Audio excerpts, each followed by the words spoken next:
Hi, I'd like to share with you today how to freeze cherries or dehydrate cherries, whichever you like, and the fast way to pit them. I am on the board of directors at our local food bank, and they had a pallet of cherries, and they are really nice and in good condition. A few of them are getting a little wrinkled, but if you put them in a bowl of water, they will rehydrate. But they're firm still. They're nice and firm. So I want to show you the difference between the cherry stoners or cherry pitters today. There's these little finger ones that you have to hold the cherry in and push down and out. This one's a little bit more fancy. It'll hold the cherry in. The thing that's nice about these ones is you can pit them right through the center hole, and it pops out the bottom. You can kind of see there's a little kind of a triangle there, but it looks whole. So if you were using them for something fancy, like to sit in water or for a tort or something on top where you want it to look pretty, this would probably be your best method, this little handheld one. There are these mason jar types. You could also do that down the center. I wasn't being that fancy. This one is nicer than this one in the sense that the pit's contained, and it has a little thing to keep the pit kind of centered. But if it's a larger pit, it kind of can have a hard time going through that little gateway there. You can also pit it centered. The hole where it goes in is quite small. It's a little bit bigger at the bottom, and more, you can see it's quite a big of a gap. So it's not as attractive as, even if it was through the center, it would be a larger hole at the bottom versus this little handheld one. Then there is this cherry stoner. There's several different brands. I used these when I was 14 and helping my mom can cherries. And this one is a little bit nicer than the one we had. It screwed on. This has got a suction base. I bought it at a secondhand store for $1.50, so I do not have the little plastic cup that slides in. But I just rigged a bag, and it's working just great.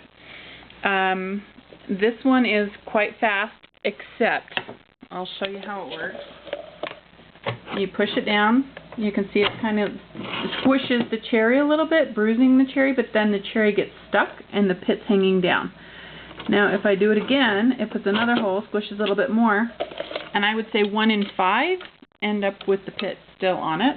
Let's see in the shadows there. But so then you have to deal with getting the pit off, or dehydrating and freezing will have an issue with the pit on it. So your fingers will get dirty, and I would wear gloves if I'm going to do a bunch of these, so I'm going to wear gloves. But it also drips, so you got to be careful, and it also somewhat bruises it. So I would say freeze them quickly so that they don't bruise. Like if you're going to do bottling, they would probably be pretty bruised by the time you canned them if you were doing a whole batch. So my guess and thinking is freezing is probably the best, or dehydrating them immediately. So doing a small bowl, throwing it on the dehydrator immediately so that they don't bruise, because this pitter does squish and bruise them a little bit more than the other ones that are kind of a more angled and smaller hole and directional.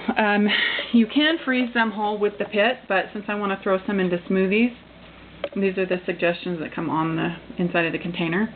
Normally cherries are so expensive, I've never dehydrated them in my entire life. I'm nearly 50. I've never dehydrated cherries because they are so expensive. I've even dehydrated pineapple, which is also very expensive, and mangoes. But cherries take the cake. A container like this is anywhere from $8 to $15. So I would never do that, but because they had this overage at the food bank, they let me dehydrate them and share with the workers there, or I just distribute them fresh to the women's shelter and other places in town, or neighbors, if they have a lot that they need to get rid of before they go bad. So this is a blessing. I just wanted to share those different kind of cherry pitter stoner things with you, and let you see how they work and kind of compare. So they all work. They're just, one's more time consuming, one damages it more. And so it's just up to you how you want to do it. And if you're going to make leather, like a cherry leather, or pulverize it to use in a slush or something, or make popsicles. It really won't matter if they're damaged a little bit more, so this one would be the way to go for speed.